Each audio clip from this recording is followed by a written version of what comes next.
Jalebi by. Verma जी के यहाँ एक काम वाली आई। उसका नाम था जलेबी बाई, क्योंकि उसके कोई भी काम सीधे नहीं होते थे।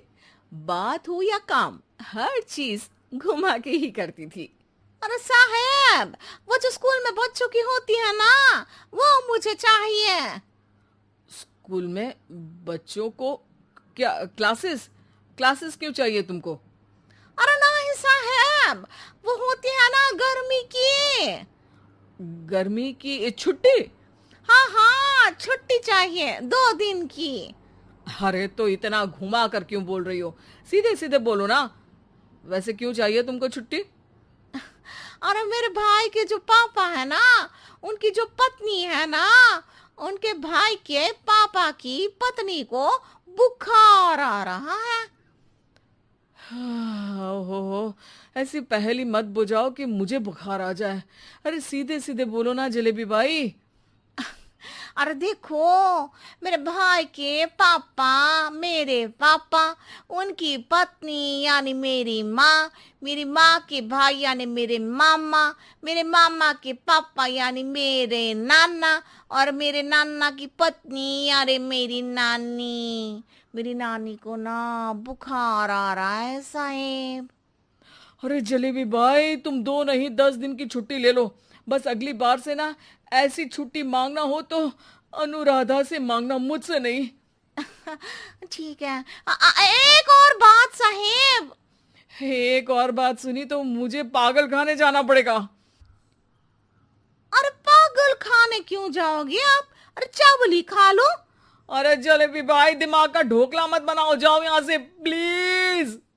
वर्मा जी जलेबी बाई की घूमी बातों से जान बचाने के लिए उसे लंबी छुट्टी दे देते हैं और अनुराधा को बताते हैं। अरे आज तो उसने मेरे दिमाग के तार ही उलझा दिए। कितना घुमा घुमा के बात करती है जलेबी बाई।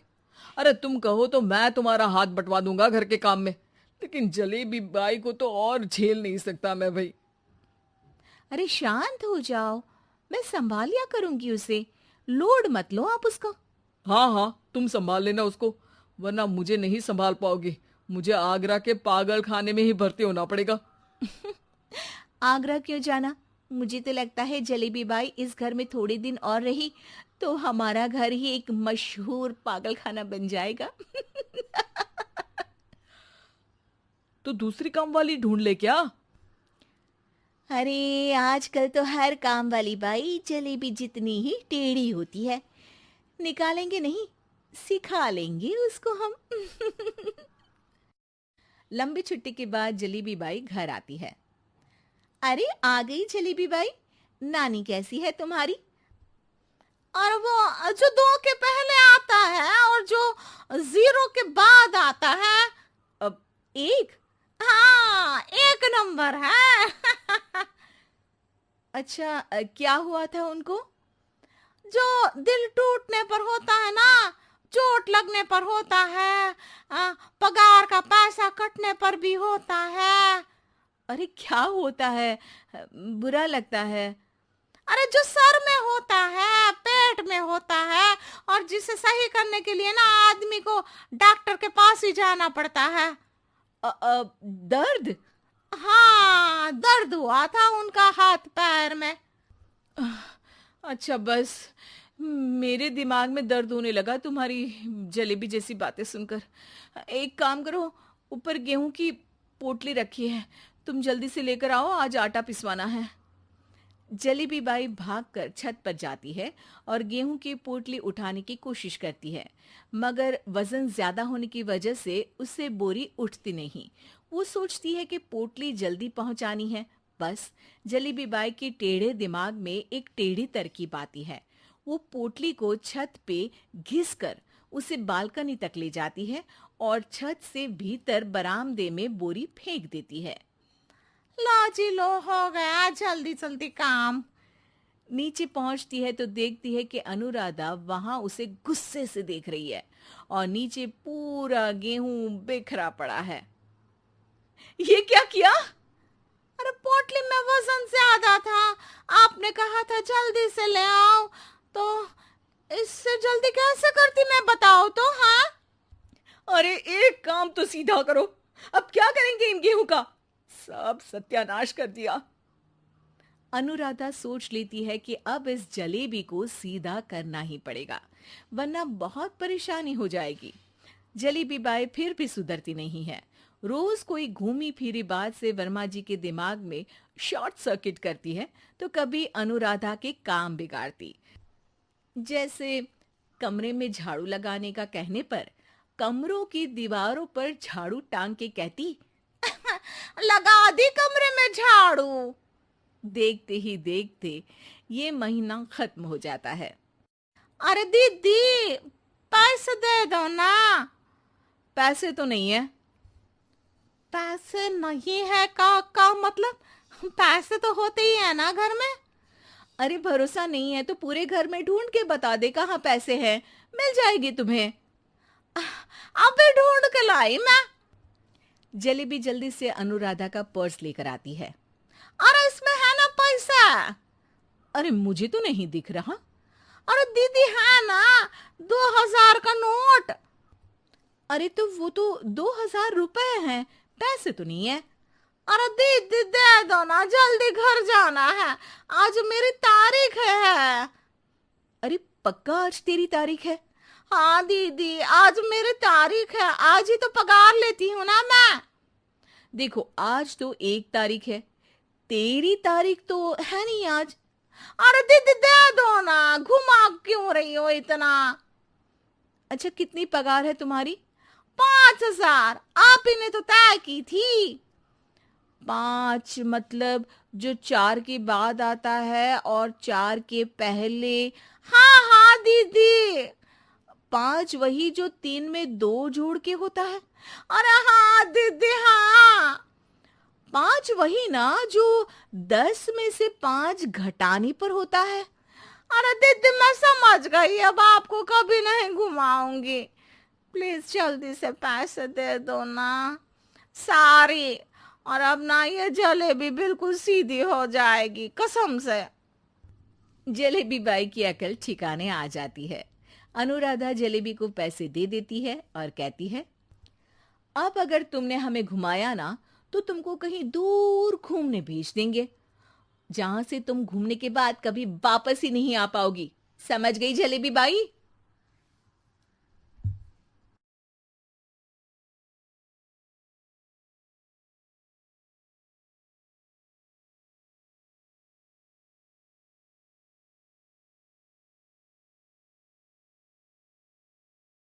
दीवार पर टंगी सास। पंजाबी में कहावत है, सास चंगी होवे या ते दीवार ते टंगी होवे। संगीता की शादी भी एक ऐसे ही घर में होती है जहां उसकी सास दीवार पर टंगी होती है। ससुर और पति शादी के पहले दिन उसे सास के फोटो के सामने ले जाते हैं, जहां ससुर जी कहते हैं, बेटा बेटा संगीता, ये तुम्हारी सास थी, बहुत नेक और भली, लेकिन थोड़ी गुस्सैल थी। गुस्सा आने पर सब तहस नहस कर देती थी, पर अब ये इस दुनिया में नहीं है। हाँ संगीता, माँ होती तो तुम इनकी कोई बात टाल नहीं सकती थी, वरना तो माँ घर में भूचाल ले आती। संगीता मन में खुश होती है कि अच्छा है कि ऐसी औरत अब इस घर में नहीं है, लेकिन दिखावे के लिए वो जैसे ही सास की फोटो के सामने हाथ जोड़कर खड़ी होती है, ये क्या? सास उसे देखकर मुस्कुराने लगी। संगीता आंखों को मलकर एक बार फिर से देखती है, लेकिन फिर सास के चेहरे का भाव, भंगिमा यानी एक्सप्रेशन बिल्कुल बदले होते हैं। वो अपने पति और ससुर को कहती है, माँ की तस्वीर तो स्माइल कर रही है। ना ना बेटी, ये कैसे संभव है? जरूर तुम्हें कोई गलती हुई होगी, ऐसा कैसे हो सकता है? लगता है तुम शादी की सारी फॉर्मेलिटी करते करते थक गई हो, तुम्हें आराम की जरूरत है संगीता। खैर, सारे संगीता की बात को इग्नोर कर कमरे में चले जाते हैं। वैसे सास की फोटो पर एक्सप्रेशन एक के बाद एक बदलते ही रहते हैं। सुबह होती है, पति और ससुर को काम पर भेजकर संगीता कमरे की सफाई करने में लग जाती है कि तभी उसे आवाज आती है, टेबल ठीक से साफ करो। ऐसे भी कोई टेबल साफ करता है? इससे अच्छा तो ये गंदा ही था। किसी औरत की आवाज सुन संगीता दंग रह जाती है और सोचने लगती है कि आवाज कहाँ से आई। आवाज को नजरअंदाज कर वो फिर से अपना काम करना शुरू करती है, लेकिन इस बार तो आवाज बिल्कुल उसके कान के पास से आती है। मेरा घर है ये। जब तक मैं थी चमका कर रखती थी, हर एक चीज शीशे की तरह थी। तुम्हें तो ना सफाई आती है ना कुछ पता है। क्यों तुम्हें मेरे घर की जिम्मेदारी दे दी गई है? पता नहीं तुम में मेरे बेटे को क्या दिखाई दिया। मैं होती तो एक से बढ़कर एक लड़कियों की लाइन लगा देती। अब संगीता को समझने में देर नहीं लगी कि ये आवाज किसी और की नहीं बल्कि उसकी सास की है, जो दीवार पर टंगी है। वो उसके पास जाती है और कहती है, नमस्ते सासू माँ, मुझे तो कल ही लग रहा था कि दीवार में कुछ काला है। वो दीवार नहीं, दाल होती है पगली। सही पकड़े हैं सासू माँ। तो क्या हो गया आपको जो आप यहाँ भी चैन से नहीं बैठी हैं? सुना मैंने आपका व्यवहार काफी गुस्से वाला था। चुप रह तू, ज्यादा बकर बकर ना कर। घर का काम करना तो आता नहीं, आई है मुझसे बहस करने। हाँ देखिए सासू माँ, मैं आपसे साफ साफ कह देती हूँ, मुझसे पंगा लेने की कोशिश मत करिएगा। तभी पीछे से संगीता का पति आता है। अरे संगीता, किससे बात कर रही हो? कौन है वहाँ? संगीता की सास की फोटो फिर से पहले जैसी हो जाती है। आपकी माँ से कह रही थी कि मुझे काम करना आता। अरे संगीता, माना सास के ताने हर बहू को अच्छे लगते हैं, लेकिन यहाँ तो माँ है ही नहीं। तुम तो फोटो से ही तुम भी लाजवाब हो संगीता। किसी को विश्वास नहीं होता कि संगीता अपनी मरी हुई सास की फोटो से बात करती है। वहीं आए दिन संगीता की सास संगीता को किसी न किसी बात पर आते जाते ताने देती। संगीता को भी अब सास के तानों और उनसे बात करने की आदत हो गई। वो कभी खानदान की कहानी तो कभी तीज त्योहार कैसे मनाएं या किसी व्यंजन की रेसिपी सास से ही पूछती। सारा दिन घर में अकेली संगीता की सास अब उसके लिए तानों के साथ पक्की साथी की तरह भी रहने लगी थी, जो किसी और को नहीं बल्कि संगीता को ही सुनाई देती। तो देखा आपने, सास बहू का रिश्ता हर रिश्ते से ऊपर होता है, फिर चाहे वो खट्टा हो या मीठा।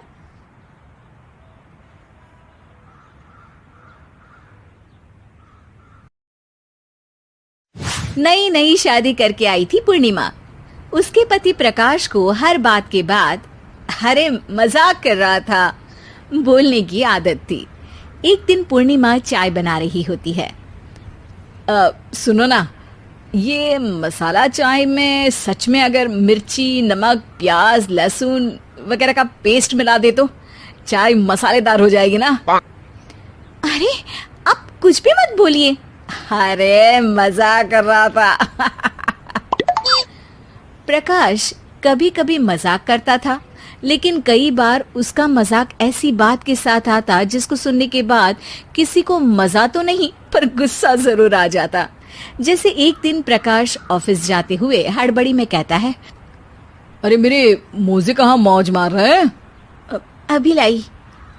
पूर्णिमा प्रकाश को मोजे लाकर दे देती है। अरे मेरी फाइल कहाँ है? मैं लेट हो रहा हूँ। रुकिए अभी लाई। फाइल भी आ जाती है। अरे वो टिफिन तो ला दो, कितना लेट करवाओगी? एक तो सामान इधर उधर पटक देते हो, मुझे ढूंढ के लाना पड़ता है, फिर मुझे कहते हो कि लेट हो रहा हूँ। अरे जल्दी जल्दी हाथ चलाओ ना। 8 हाथ नहीं है मेरे, 2 ही है। ऑक्टोपस दिख रही हूँ क्या? हाँ हाँ ठीक है, जाओ जल्दी से टिफिन लेकर आओ। 2 हाथ तो है ना, उन्हीं का ठीक से इस्तेमाल कर लोगी तो लेट नहीं होऊंगा मैं। पूर्णिमा टिफिन लेकर आ जाती है। वैसे तुम थक जाती होगी ना इतना सब काम करके। हाँ और नहीं तो क्या। तो मैं कुछ इंतजाम कर लेता हूँ। काम वाली लाओगी क्या? अरे नहीं नहीं, दूसरी शादी कर लूंगा। 2 पत्नी होंगी तो काम आसानी से हो जाएगा ना। क्या? अरे मजाक कर रहा था।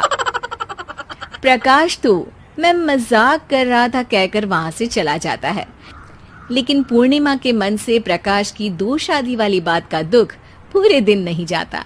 शाम को प्रकाश ऑफिस से लेट वापस आता है। हाथ मुंह धोऊंगा, टॉवेल लगा देना, फिर खाना खाऊंगा, खाना भी लगा देना, देखो लेट मत करना। सब काम आराम से ही होंगे। आप भी तो लेट आए हो ना ऑफिस से। अरे यार मैं काम कर रहा था ऑफिस में, तुम क्या कर रही हो? घर में जो खाना साफ सफाई ये सब होता है ना, इसको भी काम ही कहते हैं वैसे। अरे ठीक है ठीक है, मैं ही कुछ करता हूँ तुम्हारी मदद के लिए। ऑफिस से आकर मेरा हाथ बटाओगे घर के काम में? अरे नहीं, दूसरी शादी कर लूंगा ताकि सफाई तुम कर लो और खाना दूसरी बीवी बना ले। प्रकाश, तुम ना थोड़ा सोच समझ के बोला करो। अरे मजाक कर रहा था यार। प्रकाश और पूर्णिमा साथ में बैठकर खाना खा रहे होते हैं। प्रकाश अपनी धुन में खाना खा रहा होता है, जबकि पूर्णिमा इस बात को लेकर उदास है कि प्रकाश हमेशा कोई दुखी कर देने वाली बात ही बोल देता है और उसके बाद मजाक कर रहा था कह के खुद को बचा लेता है। रात को सोते वक्त पूर्णिमा ने सोच लिया था कि प्रकाश से इस बारे में बात करनी ही पड़ेगी। अगली सुबह भी प्रकाश ने ये लाओ वो लाओ का तांडव शुरू कर दिया। अरे काले वाले जूते कहाँ हैं? बेड के नीचे। अरे टिफिन तो लाओ जरा। ले आऊंगी, पर पहले कुछ बात करनी है। क्या बात क्या बात क्या बात क्या बात करनी है तुमको? ये जो रोज दूसरी शादी करने की बात करते रहते हो ना आप, मेरा मन दुखी हो जाता है। मत बोलिए ना ऐसी बात। अरे पगली, पहले क्यों नहीं बताया? मैं इसका समाधान कर दूंगा। अब बोलना छोड़ दोगे ना? अरे नहीं, दूसरी शादी कर लूंगा ताकि उसको तो बोल पाऊं।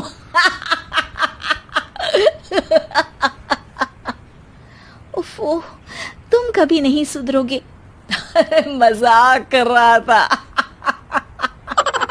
पूर्णिमा की बात को प्रकाश हंसी में उड़ा देता है। पूर्णिमा बहुत भारी मन से टिफिन लेकर आती है। ये लीजिए टिफिन। अरे मैं तो भूल ही गया, आज मेरे बॉस के बेटे की बर्थडे पार्टी है, तुमको भी बुलाया है, रात को तैयार रहना। रात को पूर्णिमा और प्रकाश बॉस के बेटे की बर्थडे पार्टी में पहुंच जाते हैं। वहां प्रकाश के ऑफिस के और भी लोग हैं जिनको पूर्णिमा पहले से जानती है। केक कटता है, लोग खाना खा रहे होते हैं। वहीं पूर्णिमा और प्रकाश ऑफिस के लोगों के साथ बैठे बात कर रहे होते हैं। मेरे हस्बैंड तो खुद काम भी करते हैं और बच्चों को भी संभाल लेते हैं। हाँ भाई, अरे घर के थोड़े बहुत काम तो करने ही होते हैं ना। मेरी पत्नी भी अकेले सब कब तक करेगी? मैं तो सिर्फ ऑफिस का ही काम करता हूँ, घर का सब काम तो पूर्णिमा ही करती है। पूर्णिमा, तुम अकेले सब कैसे कर पाती हो? नहीं जी, बहुत थक जाती हूँ वैसे। तो प्रकाश से हेल्प ले लिया करो ना। अरे बोला तो है इनको, पर इन्हें लगता है कि ऑफिस का काम ही सब कुछ है, तो मैंने भी एक समाधान सोच लिया है। अच्छा, क्या पूर्णिमा, घर में काम वाली बाई रखोगी क्या? अरे नहीं, दूसरी शादी करूंगी ताकि एक हस्बैंड ऑफिस का काम कर ले और एक मेरे घर में मदद कर ले। पूर्णिमा की बात सुनते ही सब कुछ सांप सूख जाता है और प्रकाश के मुंह से तो केक का टुकड़ा गिर जाता है। अरे क्या बोल रही हो? कुछ पता भी है क्या? अरे मजाक कर रही थी, वैसे ही जैसे तुम करते हो। प्रकाश का मुंह खुला का खुला रह जाता है और उनकी आंखें भी खुल जाती है। प्रकाश समझ जाता है कि हर बात के पीछे अरे मजाक कर रहा था बोलने से वो बात मजाक नहीं हो जाती।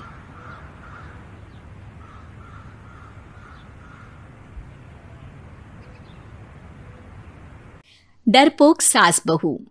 जिगर और बलराज अपने अपने ऑफिस के लिए निकल जाते हैं, जिसके बाद तानिया और उसकी सास घर के काम में बिजी हो जाती हैं। तभी रसोई में से तानिया के चिल्लाने की आवाज आती है। ओए माँ, बचाओ रे, उश, उश, उश, भागो यहाँ से। तानिया की आवाज सुनकर उसकी सास भी वहां आ जाती है। अरे क्या हुआ? और इस तरह स्लैब पर चढ़कर क्यों बैठी हो? उस छिपकली की वजह से। है? छिपकली? अरे कहाँ है छिपकली? ऐसा बोलते हुए तानिया की सास भी डर कर स्लैब पर चढ़ जाती है। अरे जब इन छिपकलियों को घूमने के लिए हमने दीवार और छत दी है, फिर ये हमारे घूमने की जगह पर क्यों उतर आती है?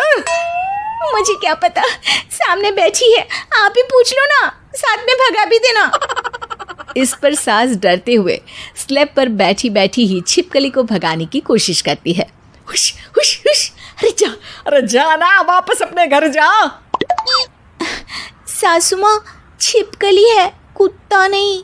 अरे हाँ, छोटी सी ही सही छिपकली तो है, तो तुम ही भगा दो ना। तानिया की सास उसे स्लैब से नीचे गिरा देती है, जिस पर छिपकली तो डरकर भाग जाती है। लेकिन दोनों सास बहू के बीच टॉम एंड जेरी वाला खेल शुरू हो जाता है। आपने मुझे धक्का क्यों दिया? मुझे कुछ हो जाता तो, अगर वो मुझे खा जाती तो? अरे छिपकली थी, डायनासोर नहीं। हाँ, सिर्फ छिपकली ही थी, और आपको उससे डर नहीं लगता तो खुद क्यों नहीं भगा दिया? अरे तेरे होते हुए अगर मुझे काम करने पड़े, फिर बहू होने का फायदा क्या है? इसी तरह सुबह से शाम हो जाती है। जिगर और बलराज भी ऑफिस से घर वापस आ जाते हैं, लेकिन सास बहू की तू मैं खत्म नहीं होती। आज इस सभा का मुद्दा क्या है?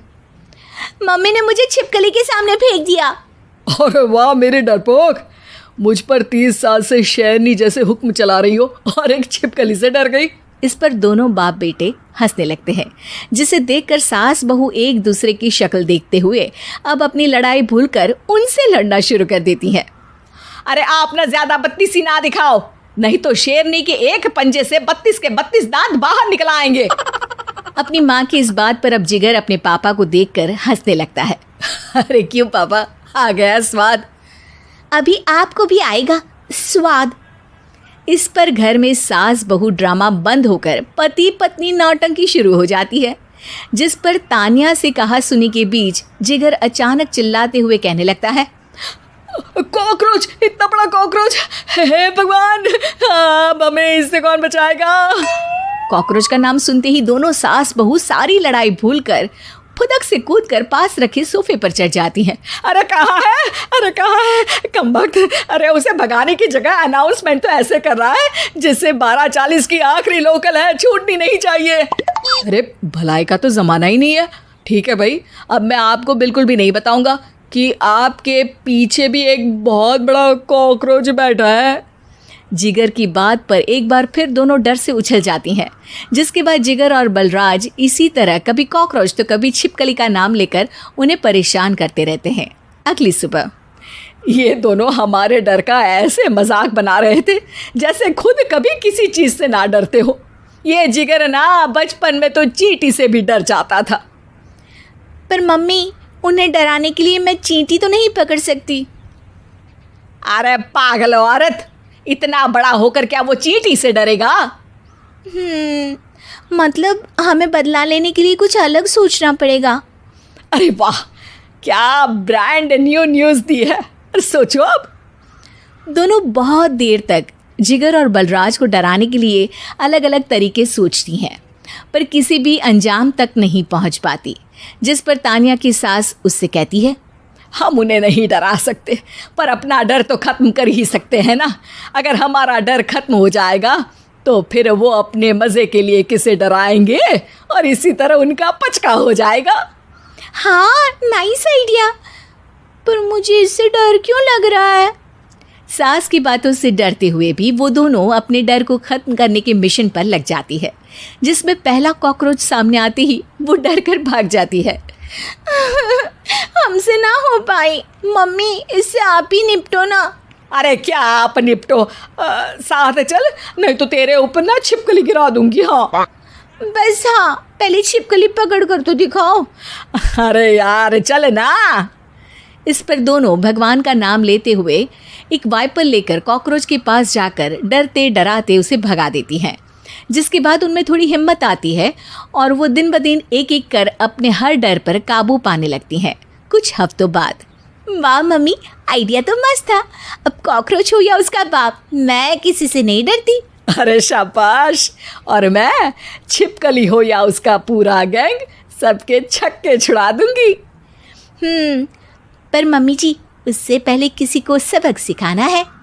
उसी रात जब बलराज और जिगर टीवी देख रहे होते हैं तो दोनों सास बहू प्लान बनाकर छुपके से उन पर नकली छिपकली और कॉकरोच फेंक देती हैं जिसे देखते ही वो दोनों अपनी जगह से उछल खड़े होते हैं। अरे ओए माँ, छी छी, ये छिपकली कहाँ से आ गई? ओह, अब इस कॉकरोच को मेरे ऊपर से हटाओ ना। अरे क्यों बेटे, कैसे माँ याद आ गई? जब माँ को डर लग रहा था तब तो बहुत खिल्ली उड़ा रहे थे। ससुर जी, कॉकरोच से तो हम जैसे डरपोक डरते हैं, फिर आज आपको क्या हुआ? दोनों हंसने लगती है, जिससे जिगर और बलराज को भी उनकी गलती का एहसास होता है।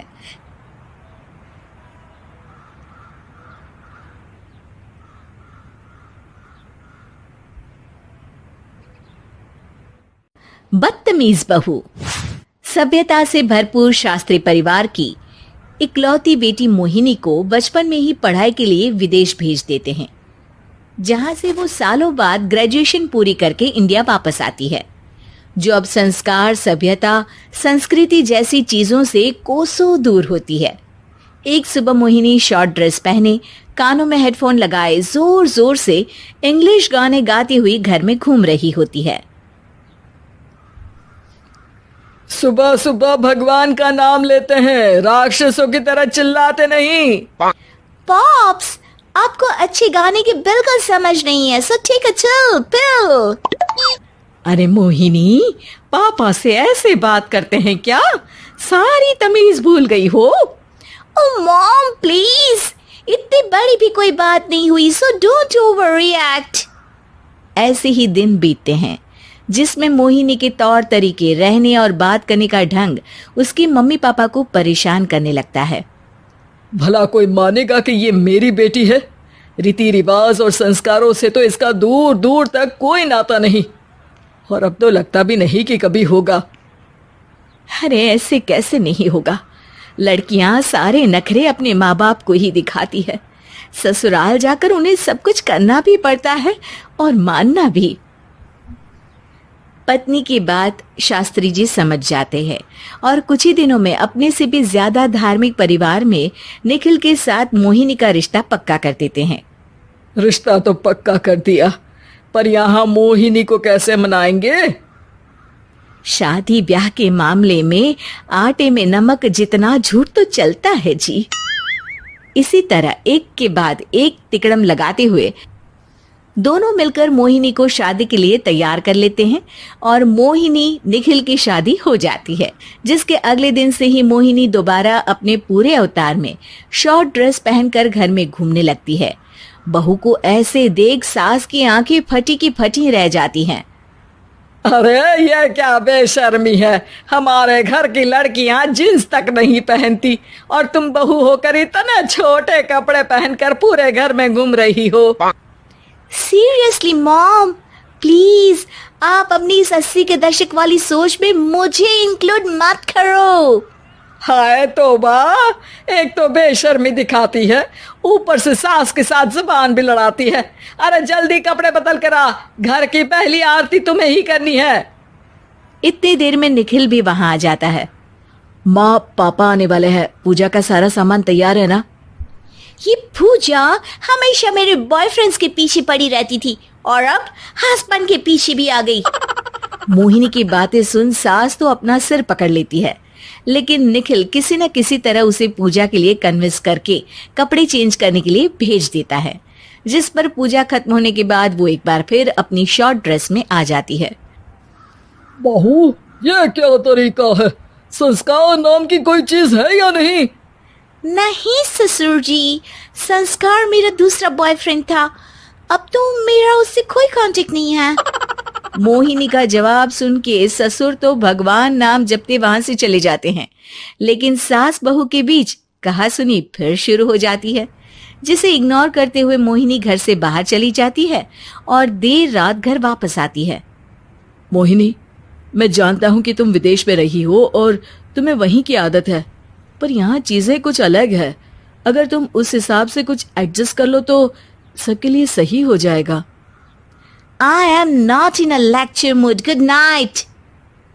अगली सुबह मोहिनी देर से उठकर एक बार फिर उसी तरह सबके सामने आती है, जिस पर उसके सास कुछ बोले उससे पहले ही मोहिनी की दोस्त मोनिका और रेचल वहां आ जाती हैं। Oh hi darling, how are you? OMG, we missed you so much. I missed you too, darling. Ram Ram, इन्होंने तो तुमसे भी छोटे कपड़े पहने हैं। अरे तुम लोगों के अंदर कोई शर्म लिहाज बाकी भी है या सब बेच खाई? मोहिनी, तुम्हारी मेड कुछ ज्यादा नहीं बोलती? इस पर मोहिनी की दोस्त उसकी सास का मजाक बनाने लगती है, जिसे सुन निखिल उन्हें जवाब देते हुए कड़वे शब्द सुना देता है और वो सुन के वो दोनों तो मुंह बनाए वहां से चली जाती है, लेकिन गुस्से से लाल मोहिनी वहीं खड़ी निखिल को घूरती रहती है। घूर क्या रही हो? तुमसे शादी की ये सोचकर कि विदेश में पढ़ी लिखी हो, घर में कोई पॉजिटिव चेंज लाओगी, अपनी करियर के लिए एम्बिशियस होगी, पर अपने इस बिहेवियर से उस पढ़ाई के साथ साथ अपने मम्मी पापा के नाम को भी डुबो रही हो। अगर तुम्हें ऐसे ही हाल रखने हैं तो यहाँ रहने की कोई जरूरत नहीं है। निखिल की बातें सुनकर मोहिनी रोते हुए घर छोड़कर अपनी मम्मी पापा के पास वापस आ जाती है। ससुराल में सब कुछ ठीक तो है? वो अपने आप को समझते क्या है? मोहिनी पर चिल्ला रहे? मैं क्यों उसके इशारों पर चलूं? मैं अपनी लाइफ अपने तरीके से जीना चाहती हूँ और वो ना आप लोगों को मंजूर था और ना ही उन्हें है। तुम यहाँ नहीं रह सकती। अपने पापा की बात सुन के मोहिनी हैरान रह जाती है। हाँ, तुमने बिल्कुल सही सुना। अगर तुम्हें अपने इस घमंड, बेशर्मी और बदतमीजी में ही जीना है तो तुम यहाँ भी नहीं रह सकती। बेटी, मैं मानता हूँ हमारे यहाँ रीति रिवाज बहुत मायने रखते हैं और हमने उन्हीं के ओवरडोज से बचाने के लिए तुम्हें विदेश भेजा था। एक लड़की जो शादी करके घर और बच्चे संभालती है, उससे तुम अपने आप को ज्यादा समझ सको इसके लिए भेजा था। तुम उससे ज्यादा समझो और बनो, पर तुम तो किसी दूसरी ही ट्रेन में चढ़ गई बेटा। उसके मम्मी पापा बहुत देर तक मोहिनी को सारी बातें समझाते हैं, जिन्हें सुनकर मोहिनी को अपनी गलती का एहसास होता है। वो जॉब ज्वाइन कर लेती है और ससुराल वापस आकर उन्हें मॉडर्न बनाती है और खुद भी कुछ रिवाज सीखते हुए खुशी से रहने लगती है।